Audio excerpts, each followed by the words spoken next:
So we know that anxiety is actually a very natural human emotion. And so we don't really want to take away all anxiety. And it's just as natural as being sad or being happy. And for many kids, though, they experience anxiety and some actually even like the feeling, or some recognize that having some anxiety can help you perform better on things. However, I think that for many kids who experience anxiety that is out of bounds to the situation, it starts to interfere in them being able to do things that are fun, or they do them, but they're not having fun while they're doing them. So I think it's an emotion that can become overwhelming, and it's hard at times to really articulate what they're feeling. And as a result, they may begin avoiding many things in life.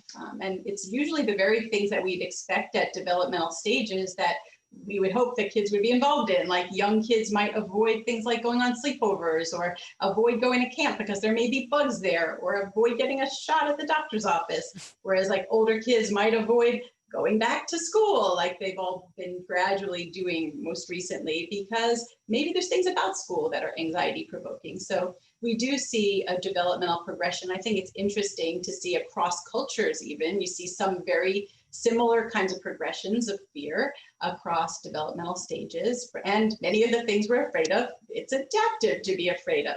It's adaptive to be maybe afraid of, situations that feel like, oh, maybe that there could be danger involved, or other things. So things where you perceive threat. So we know that gradually across the ages, gradually fears become a bit more abstract, and they kind of follow cognitive development. So we do see a general progression in the types of fears that kids experience at different stages. So for example, young kids are more likely to have separation anxiety, but adolescents may be more likely to have something like panic disorder.